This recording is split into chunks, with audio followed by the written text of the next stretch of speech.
नमस्कार, पक्ष विपक्ष देख रहे हैं आप। मैं हूं आपके साथ रेशु त्यागी।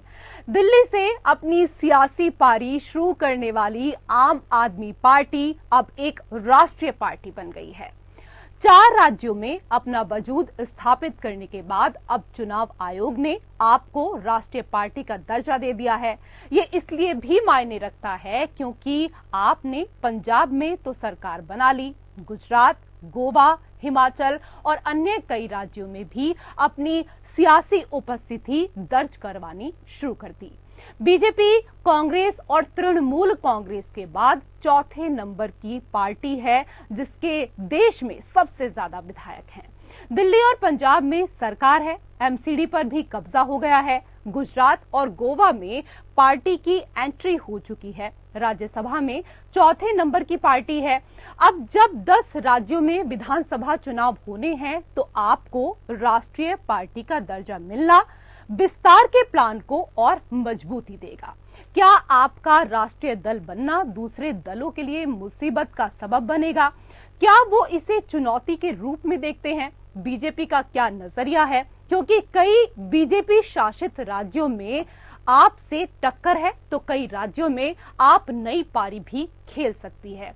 ये विकल्प भी बीजेपी के लिए परेशानी पैदा कर सकता है।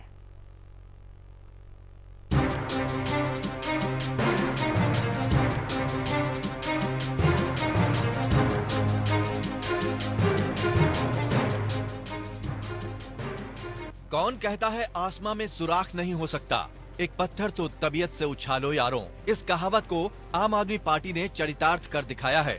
ईमानदार नारे के साथ शुरू हुआ आप संयोजक अरविंद केजरीवाल का सफर कट्टर ईमानदार तक पहुंच गया। हिमाचल प्रदेश और गुजरात चुनाव के नतीजे आने के बाद आम आदमी पार्टी को राष्ट्रीय पार्टी का दर्जा हासिल हो गया है, जिसमें पहले कैटेगरी की अगर बात की जाए तो एक राष्ट्रीय पार्टी की कैटेगरी में आने के लिए किसी भी पार्टी को कम से कम 3 राज्यों में 2% लोकसभा सीटें चाहिए होती हैं। मतलब किसी भी दल की लोकसभा में 11 सीटें होनी चाहिए। हालांकि आम आदमी पार्टी के पास लोकसभा में कोई भी सांसद नहीं है, यानी आप लोकसभा में 0 है। संसद में नजर आने वाले 3 सांसद संजय सिंह, राघव चड्ढा और क्रिकेटर हरभजन सिंह राज्यसभा से भेजे गए हैं। तो पहली कैटेगरी में आप खरी नहीं उतरती। अब आप सोच रहे होंगे कि फिर आपको राष्ट्रीय पार्टी का दर्जा कैसे मिल गया। तो आइए अब दूसरी कैटेगरी की बात करते हैं। अगर कोई पार्टी 4 राज्यों में राज पार्टी की कैटेगरी में शामिल हो जाती है या उसे मान्यता प्राप्त हो जाती है तो वो राष्ट्रीय पार्टी बनने की कैटेगरी में आ सकती है। इस पर राजनीतिक विश्लेषक क्या कहते हैं, आइए जानते हैं। राज्य पार्टी वाली कैटेगरी में शामिल होने के लिए किसी भी पार्टी को राज्य के विधानसभा चुनाव में 6% वोट या कम से कम 2 सीटें निकालनी होती हैं। अगर वो ऐसा नहीं कर पाती और पार्टी का वोट शेयरिंग 6% से कम रह जाता है तो उस दल को 3 सीटें निकालना जरूरी हो जाता है। इस तरह से देखा जाए तो आम आदमी पार्टी का स्कोर राष्ट्रीय पार्टी वाली कैटेगरी में शामिल होने के लिए पूरा है। कैसे, ये समझ लेते हैं। किन कारणों से बनी?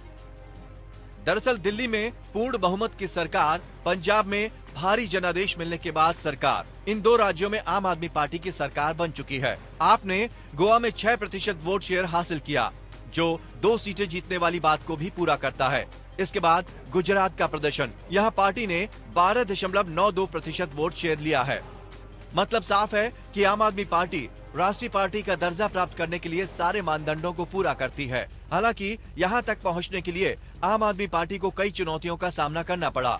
एक वक्त था जब 70 विधानसभा सीटों पर आपने महज 14 करोड़ रुपए में चुनाव लड़ा था। हालात ये थे कि बूथों के लिए कार्यकर्ता तक ढूंढने से नहीं मिल रहे थे। फोन के जरिए केजरीवाल वोट देने की अपील कर रहे थे और पूरे देश से करीब 12,000 वॉलेंटियर चुनाव प्रचार में जुटे रहे थे।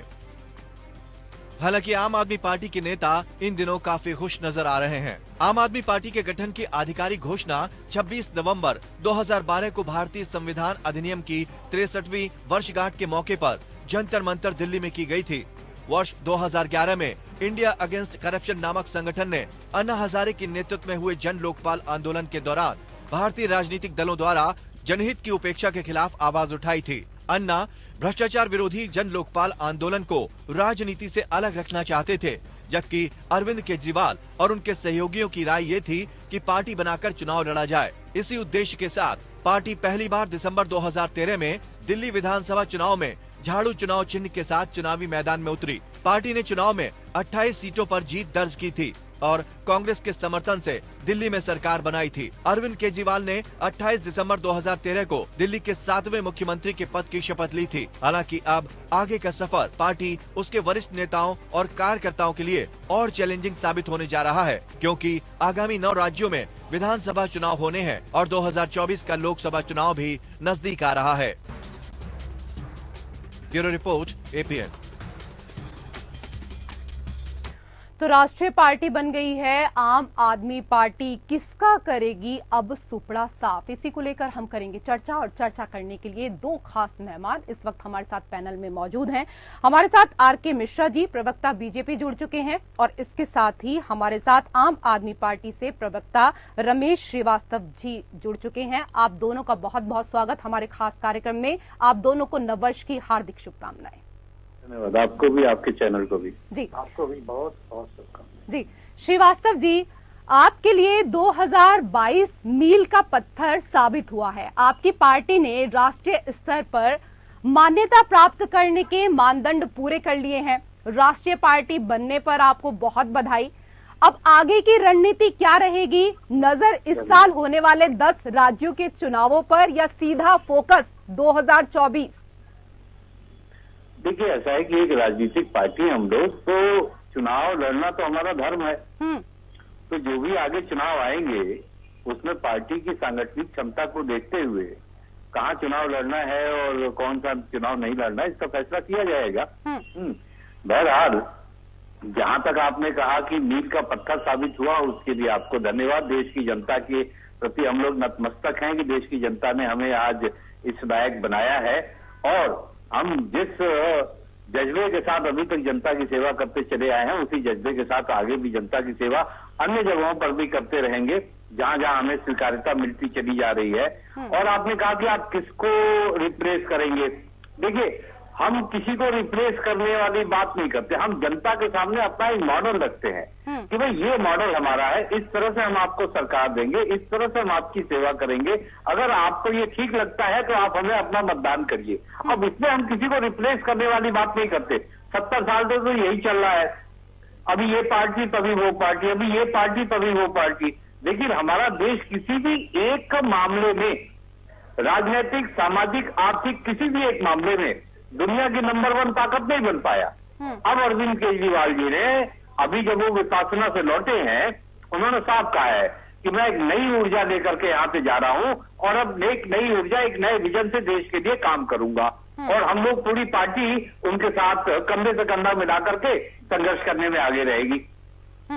ठीक है मिश्रा जी, आप किस तरीके से देखते हैं? क्योंकि आम आदमी पार्टी अब एक राष्ट्रीय पार्टी बन गई है और अगर चुनौतियों को लेकर बात की जाए तो लगातार कहीं ना कहीं कांग्रेस को तो कड़ी टक्कर दे ही रही है आम आदमी पार्टी। हमने पिछले चुनावों में भी देखा जो चुनाव हुए हैं, लेकिन बीजेपी कितना चुनौतीपूर्ण मानती है आम आदमी पार्टी को? देखिए रेशु जी, यहाँ पर मैं उनको राष्ट्रीय पार्टी बनने के लिए बहुत बहुत शुभकामनाएं देता हूँ। निश्चित तौर पर संवैधानिक तौर पर जिस तरह से एक जो पैरामीटर होता है उन्होंने अचीव किया है और बहुत अच्छी बात है। क्योंकि आज अगर हम देखते हैं जो कि प्रतिस्पर्धा अगर देखेंगे तो स्वस्थ प्रतिस्पर्धा आज हर एक पार्टियों के अंदर में हो रही है, चाहे कांग्रेस के अंदर में हो, चाहे आप आम आदमी पार्टी के अंदर में हो, चाहे भाजपा के अंदर। अब जहां तक बात है जो कि मूलभूत जो बातें थी, जिस वैचारिक सिद्धांत को लेकर के जिस तरह से ये लोग आगे आए थे, मैं देखता हूं कहीं ना कहीं अभी भी ये अपनी वैचारिकता से कहीं ना कहीं पीछे छूट गए। आज अगर पंजाब के अंदर में देखेंगे या दिल्ली के अंदर में देखेंगे, पूर्ण बहुमत की सरकार है इनके पास, फिर भी आप देखेंगे अगर ग्राउंड जीरो की रिपोर्ट अगर देखेंगे तो बहुत सारी कमियां हैं और जो जनता से सीधे उसका जुड़ाव है, जनता से जुड़े हुए उन चीजों को अगर प्रखरता से ये उठाते तो बहुत अच्छी होता। लेकिन हम देख रहे हैं उसको इन्होंने अभी भी दरकिनार करके रखा हुआ है। आज दिल्ली के अंदर ग्राउंड जीरो की अगर मैं बात कर रहा हूँ, हर एक व्यक्ति, चाहे आप देखेंगे, आपके पास तो मौका था ना, आपके पास तो मौका था कमियों को दूर करने का। आपने क्यों वो कमियां दूर नहीं की मिश्रा जी? निगम में तो इतने साल से आप थे ना, आपने क्यों कमियों को दूर नहीं किया? चलिए, मेरी आवाज शायद पहुंच नहीं पा रही है, ये सवाल मैं दोबारा करूंगी मिश्रा जी आपसे। श्रीवास्तव जी, जैसे कि मैंने शुरू में ही कहा कि आप भविष्य में किसका सुपड़ा साफ करेंगे और इस पर आपने जवाब भी दिया, लेकिन अभी तक तो ज्यादा जगह अगर हम देखें तो आपने कांग्रेस के वोट बैंक में ही सेंध मारी है। देखिए, ये मैं हमेशा के लिए ये भ्रम की स्थिति दूर कर दूं। आप 2013 से हमारा इतिहास देखिए, जब हमने 28 सीटें ली थी। हम तो अन्ना जी के टाइम से आपका इतिहास देख रहे हैं। अन्ना जी के टाइम से देखिए, लेकिन हमारा राजनीतिक चुनावी इतिहास अगर आप बात करें कि आप चुनाव में किसका वोट आए तो उसी बदौलत ना, जनता ने साथ तो उसी बदौलत दिया ना आपको।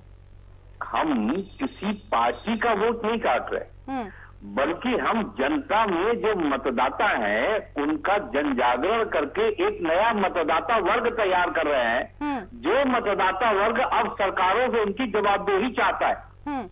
पहले सिर्फ वादे कर लीजिए, पुल का पत्थर गाड़ दीजिए, उद्घाटन कर दीजिए, और फिर वो पुल 15 साल तक नहीं बनता था। आज भी कई जगहों पे ऐसी स्थितियां हैं, लेकिन अब जनता सिर्फ वादा नहीं चाहती, वादे की डिलीवरी चाहती है।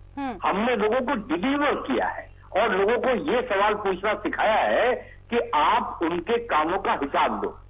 हम विधानसभा में जब अपना बजट पेश करते हैं तो हर साल आउटकम बजट पेश करते हैं साथ में, कि पिछले साल जो वादे किए थे उसमें से कितना पूरा किया। कोई और सरकार ऐसा नहीं करती। ठीक है, तो ठीक है, मिश्रा जी कुछ कहना चाह रहे हैं। वोट काट नहीं रहे। और आप देखें कि आपने कहा कि अभी तक आपने कांग्रेस को हराया है। मैडम, 2015 में भाजपा पूरे जोर शोर से चुनाव लड़ी थी विधानसभा का, जीतने नहीं दिया, 2 अंकों में नहीं पहुंचे। 2020 में फिर बड़े जोर शोर से करंट लगा करके गृह मंत्री जी पर्चे बांट के चुनाव लड़े, 2 अंकों में फिर नहीं पहुंची। ठीक है, जवाब ले लेते हैं। ठीक है सर, ठीक है सर, जवाब ले लेते हैं मिश्रा जी। रेशु जी, देखिए यहाँ पर ये कहते हैं कि हमने डिलीवर करने की कोशिश की, जो वादे थे हमने उसको डिलीवर करने की कोशिश करी। मॉनिटरिंग कौन करेगा? एक चीज बताइए ना, आज आपने कहा जो मोहल्ला क्लिनिक, हमने 1000 मोहल्ला क्लिनिक खोल देंगे, हम इतना लाखों सीसीटीवी कैमरा लगा देंगे। आज भी देख रहे हैं कि जिस तरह की स्थिति बनी हुई है, आज इसका मॉनिटरिंग कौन करेंगे? क्या सीसीटीवी काम कर रहे हैं? क्या मोहल्ला क्लिनिक में जो आपने वादे करके क्या क्या फैसिलिटीज देंगे, क्या वो चीज हो रहा है? क्या आप जो सड़कों की स्थिति की बात कर रहे थे, क्या वो चीज सही हो रही है? क्या नाले की जिस तरह की स्थिति थी, क्या वो चीज हो रहा है? क्या सड़कों की और अस्पतालों की, जो स्कूलों की, ये सारी व्यवस्थाओं को मॉनिटरिंग कौन करेगा? आज स्वास्थ्य इंफ्रास्ट्रक्चर हम लोगों ने देखा किस तरह से कोरोना काल के अंदर में दिल्ली में सरबराही हुई थी, और जिस तरह से हम लोगों ने कहा था इनको इस चीज का ही अनुभव नहीं जो कि हमारे दिल्ली के अंदर में कितने ऑक्सीजन की जरूरत है। ये नहीं केवल हमें चाहिए ऑक्सीजन चाहिए, ऑक्सीजन चाहिए, ऑक्सीजन चाहिए। अरे कितनी ऑक्सीजन चाहिए? क्या कैपेसिटी है? क्या आपने उसकी ट्रांसपोर्टेशन की व्यवस्था करी है? ये कौन करेगा? ये चीज इनसे नहीं पूछा जाए। आज मॉनिटरिंग की क्या स्थिति है? आज उसके वास्तु स्थिति की क्या स्थिति है? क्या जनता के जो सीधे मुद्दे जुड़े हुए हैं, क्या वो चीज पूरे हो रहे हैं? आज पेंशन की क्या स्थिति है? आज राशन कार्ड की क्या स्थिति है? एक भी राशन कार्ड नहीं बन रहा है, एक भी पेंशन नया लागू नहीं हो रहा है। ये कौन करेगा? आप तो बिल्कुल वादे, बिल्कुल आप तो कहते हैं जो कि मैं तो डिलीवर कर दिया मैंने। ठीक है मिश्रा जी, लेकिन आपने वादे पूरे किए क्या? अगर आपने वादे पूरे किए होते, जिस तरीके से पिछले 15 साल से आप निगम में काबिज थे, तो आप ऐसे जाते नहीं ना खाली हाथ लौट कर। रेशु जी, बिल्कुल बहुत सही कहा आपने, क्योंकि हम 15 साल से खाली हाथ, हम अभी भी खाली हाथ नहीं है। अगर आप देखेंगे जिस तरह की स्थिति हम लोगों के लिए एक माहौल बनाया गया था, जो कि ये इनके आपने कम माहौल बनाया क्या? आपने कम माहौल बनाया? इसका जवाब तो श्रीवास्तव जी आपको दे देंगे। श्रीवास्तव जी। नहीं, बिल्कुल। मैं देखिए, ऐसा मुझे अगर बोलने दे तो, आपने आज जो बहस का मुद्दा रखा है राष्ट्रीय परिप्रेक्ष्य में रखा है, तो मैं भारतीय जनता पार्टी जो बड़े राष्ट्रवाद की बातें करती है, दिल्ली का एक मुद्दा लेने के बाद मैं जरा राष्ट्र पे चलूंगा। प्रधानमंत्री जी ने एक नारा दिया, बेटी बचाओ बेटी पढ़ाओ। 1 तारीख को नववर्ष की शुरुआत पर दिल्ली के कंझावाड़ा इलाके में एक युवती के साथ जो दरिंदगी हुई है, जो शर्मनाक दरिंदगी हुई है, उस पर आरोपी गिरफ्तार करने के बाद उस महिला के साथ जो दरिंदगी हुई है, क्या ये हमें इस बात की याद नहीं दिलाती कि दिल्ली में अभी भी महिलाएं सुरक्षित नहीं है?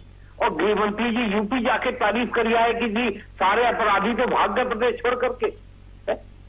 जब देश में, मैं पूरे राष्ट्रीय स्तर पे कह रहा हूँ, और ऐसा ही मामला एक आगरा में प्रकाश में आया है। ठीक है, सवाल वाजिब है, वाजिब सवाल है। हालांकि मुद्दा हमारा ये नहीं है, लेकिन ये देश की बेटियों का मामला है। तो मैं इसको लेकर मिश्रा जी आपकी प्रतिक्रिया जरूर यहाँ पर लेना चाहूंगी, जवाब जरूर लूंगी। लेकिन ये देश की बेटी की सुरक्षा का मामला है और लगातार इस तरह के जो मामले हैं वो सामने आते हैं। दिल्ली में बेटियां सुरक्षित नहीं हैं और बेटियों को डर लगने लगा है कि कैसे वो सुनसान सड़कों पर अगर घर से बाहर निकल रही हैं तो महफूज नहीं है। इसको लेकर पहले आप जवाब दे दीजिए, उसके बाद विषय पर आएंगे।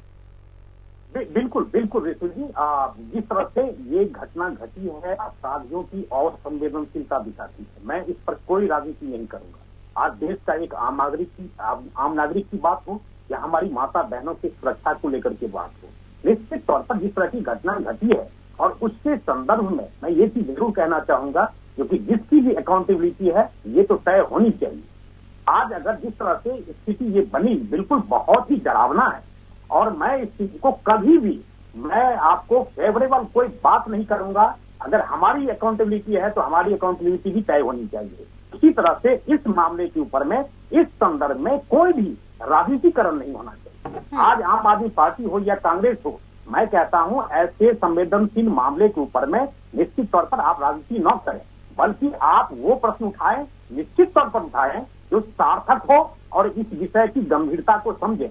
आपने देखा होगा विनय सक्सेना जी, उपराज्यपाल, यहाँ पर उन्होंने बिल्कुल ट्वीट करके कहा है कि ये बिल्कुल अमानवीय और ये असंवेदनशीलता दिखाती है उस अपराधी का जिन्होंने, मैं तो कहता हूं एक टायर के नीचे अगर एक छोटा सा कंकर भी आ जाता है तो ये पूरे ही स्थिति को दिखाता है, जो ड्राइवर को पता चल जाता है जो कि कहां से किसके ऊपर में कौन सा टायर गुजरा है। लेकिन ये तो घसीटने वाली बात है। तो मैं अभी भी कहता हूं इस स्थिति को गंभीरता से लेते हुए कोई भी राजनीतिक पार्टी हो, राजनीति न करे और इसको अंजाम तक कैसे पहुंचाया जाए, उस अपराधियों को कैसे दंड दिया जाए, ये बिल्कुल तय होनी चाहिए। और मैं इसके बिल्कुल पीछे खड़ा हूं। उस परिवार के प्रति संवेदना है, बल्कि ऐसे अनेक घटनाएं आज आप देखेंगे, इन्होंने आरोप तो लगाया। ठीक है सर, सिर्फ संवेदनाओं से काम नहीं चलेगा ना, लेकिन सिर्फ संवेदनाओं से काम नहीं चलेगा। हमें इस तरह की व्यवस्था दिल्ली के भीतर करनी होगी कि इस तरह की घटना की पुनरावृत्ति दोबारा ना हो सके। इस दिशा में हमें काम करना होगा। फिलहाल मुद्दे पर हम वापस आ जाते हैं। ठीक है सर, मुद्दे पर आ जाते हैं। जिस तरह से मिश्रा जी दिल्ली पंजाब में सरकार बनाने के बाद कई राज्यों में कांग्रेस और बीजेपी को कड़ी टक्कर दे रही है आम आदमी पार्टी, आने वाले समय में एक मजबूत विपक्ष के रूप में पार्टी जल्द ही तैयार हो सकती है। इसको लेकर आपकी चिंताएं बढ़ नहीं रही हैं? हाँ देखिए रेतु जी, खास करके भाजपा और मैं कह रहा हूँ कांग्रेस के अंदर में भी इस तरह से कांग्रेस के अंदर में 55 सालों से आज हम लोग बिल्कुल 2014 में हमने कहा था जो कांग्रेस मुक्त भारत करेंगे, और निश्चित तौर पर इसके ऊपर में हमने अनेक दिशाओं के ऊपर में काम भी किया है, अनेक विषयों के ऊपर में काम भी किया है। क्योंकि उसके पीछे क्या था, भ्रष्टाचार थी और जो नैतिकता एक होनी चाहिए, एक वैचारिक सिद्धांत होनी चाहिए था, वो देश को कहीं ना कहीं अंधेरे में रखा। आज अगर आप देखेंगे चाइना हो या पाकिस्तान हो या कोई भी बाहरी देश, आज अगर भारत के समकक्ष खड़ा होने की कोशिश कर रहा है वह उस स्थिति में है, तो ये कांग्रेस की देन है। आज आप पूरा क्रेडिट लेने की कोशिश तो करते हैं, जो कि हम स्वतंत्रता हमने दिलवाई, तो पूरा क्रेडिट अगर लेंगे तो क्या जो क्रेडिट आप नहीं लेना चाहते हैं, क्या वो उसकी क्रेडिट आप नहीं लेंगे? आज चाइना अगर देखते हैं कि यूएनएससी के अंदर में हमारी क्या स्थिति बना करके रखी हुई है, आज पाकिस्तान देखते हैं जो कि हमको नाकेल कसने के लिए क्या स्थिति बना करके रखा हुआ है, लेकिन उसमें भले ही वो सफल ना हो, लेकिन ये सारी स्थिति को दिखाता है। जहां तक बात है कांग्रेस की, वो कांग्रेस आम आदमी पार्टी कौन किससे आगे निकलती है, ये बिल्कुल हो रहा है कांग्रेस में और आम आदमी पार्टी में। जहां तक भाजपा का संगठन है, मैं आपको बताता हूं, भाजपा वो संगठन है जिसका एक एक कार्यकर्ता बिल्कुल आग में तप करके निकला हुआ है। और इसीलिए मैं कहता हूं हमारे लिए कोई ऐसी बहुत बड़ी चुनौती नहीं है। हाँ, संवैधानिक तौर पर एक पार्टी, राष्ट्रीय पार्टी बनी है, तो निश्चित तौर पर एक जरूर है जो कि अपने अपेक्षाओं के ऊपर में खड़े उतरने की कोशिश कर रही है। ठीक है, अच्छी बात है। ठीक है, पार्टी अपनी अपेक्षाओं पर खरा उतरने की कोशिश कर रही है। और श्रीवास्तव जी, जैसे कि आपने पहले ही कहा कि 2013 में हम सत्ता में आए, मैंने आपको याद भी दिलाया कि हम तो तब से जानते हैं जब आप अन्ना के आंदोलन में साथ थे। रमेश जी, अन्ना के जन लोकपाल आंदोलन से आपको पहचान मिली, जनता ने प्यार दिया, आप सत्ता में भी आ गए। 2013 से दिल्ली में आपकी सरकार है, हर मुद्दे पर बात होती है, बस इसी मुद्दे को आप भूल गए। ये फिर एक भ्रम है जो मैं दूर कर दूं आज अभी। हमारी पार्टी ने सबसे पहले लोकपाल बनाया। जो हमारे भाजपा के साथी बैठे हैं उनसे कहिए कि एलजी साहब को एक रिक्वेस्ट करें कि जो हमारा लोकपाल विधेयक उनके पास पड़ा हुआ है लंबित, उसको मंजूरी दे दें। और जहां तक लोकायुक्त की बात है, दिल्ली में लोकायुक्त का अपॉइंटमेंट भी हुआ है, तो लोकायुक्त तो है। लोकपाल विधेयक की जहां तक बात है वो हमने पास करके भेजा हुआ है। तो हम इस मुद्दे पर कहीं पीछे नहीं हटे। मतलब कमी एलजी की तरफ से, आपका ये कहना है? जी ठीक है मिश्रा जी, दूसरी बात दूसरे सवाल का जवाब लूंगी, वरना वो मुद्दे से भटक जाएंगे। पहले इस सवाल का जवाब ले लेती हूँ। हाँ बिल्कुल, देखिए रेशु जी, अब जैसे इन्होंने कहा कि आज मैं ये भी स्थिति स्पष्ट कर देना चाहता हूँ, जो कि जिस लोकपाल विधेयक की बात कर रहे हैं, जिस लोकपाल आयुक्त की बात कर रहे हैं, जिस लोकपाल बिल की बात कर रहे हैं, आज अगर मान लीजिए कह रहे हैं कि एलजी साहब के सामने में पेंडिंग पे पड़ा हुआ है, वो उसके ऊपर में इन्होंने कितनी बार चर्चाएं की। आज अगर हो सकता है जो कि हमारी तरफ से कोई ना कोई ऐसा स्टेप जो फेवरेबल नहीं चल रहा है या हम उसके ऊपर में काम नहीं कर रहे हैं, तो इन्होंने कितनी बार ऐसे प्रखरता से इन्होंने आवाज उठाई है। मुझे एक बार भी ये बता दें, आपके केवल एप्लीकेशन डायल कर देने से काम थोड़ी चलेगा, फॉलो अप कौन करेगा? आप अगर मैं काम नहीं कर रहा हूं तो आप हमें फॉलो अप तो करिए, आप जनता के सामने रखिए तो सही है। केवल आप यही बात करेंगे मैंने तो लिख करके भेज दिया और आपने काम नहीं किया उसके ऊपर में, ऐसे काम नहीं चलेगा श्रीवास्तव जी। लड्डू इस हाथ में भी रखेंगे, इस हाथ में भी रखेंगे, ऐसा नहीं चलेगा। अगर हम काम नहीं कर रहे हैं तो आप हमारे पीछे लगिए। क्यों नहीं काम कर रहे हैं, जनता के सामने में रखिए, क्यों नहीं हम उसके ऊपर में काम कर रहे हैं? वो तो रख रहे हैं ना, अब रख रहे हैं ना इस बात को, उन्होंने तो उठाया ना ये मुद्दा, अभी भी उठाया। और किस तरीके से उठाएंगे? देश की तमाम जनता देख रही है, देश की तमाम जनता इस वक्त सुन रही है मिश्रा जी। बिल्कुल, मैं कह रहा हूँ इन्होंने कौन से ऐसे प्लेटफॉर्म पर, केवल क्या आज ही के प्लेटफॉर्म मिले हैं जो कि उसके ऊपर में इन्होंने बात रखी है? अपने विषय की गंभीरता को जरूर समझें, आज इसके ऊपर में काम करने की आवश्यकता है। निश्चित तौर पर लोकपाल जैसे ऐसे गंभीर मुद्दे के ऊपर में काम करने की आवश्यकता है। आम आदमी पार्टी ने इस चीज को इनिशिएट लिया, तो आगे इसके ऊपर में बढ़कर के काम करे और उसके ऊपर में फाइनल रिपोर्ट बिल्कुल जनता के सामने पेश करे। चलते चलते एक लाइन में क्या कुछ कहना चाहेंगे? मिश्रा जी की बात से सहमत हैं आप श्रीवास्तव जी? समय का अभाव है, एक लाइन में बस। मिश्रा जी की बात से सहमत होने का सवाल आज नहीं है। आज मिश्रा जी को ये याद दिलाने का समय है कि 2023 के बाद जो 2024 आएगा उसमें वो वनवास जाने की तैयारी कर रहे हैं अपनी पार्टी के साथ, क्योंकि जनता अब इनको बर्दाश्त करने वाली नहीं है। पहले दिन जो कमर्शियल गैस सिलेंडर पे पैसे बढ़ाए हैं वो जनता को याद है और महंगाई से जनता करा रही है और अब इनको वनवास भेज के ही दम लेगी। ठीक है, वो साल दूसरा था और ये साल दूसरा है, ये तो जनता ही तय करेगी कि किसको वनवास भेजेगी और किसको राजगद्दी सौंपेगी। बहुत बहुत शुक्रिया आप दोनों खास मेहमानों का हमारे साथ जुड़ने के लिए। और इसी के साथ पक्ष विपक्ष में फिलहाल इतना ही। नमस्कार।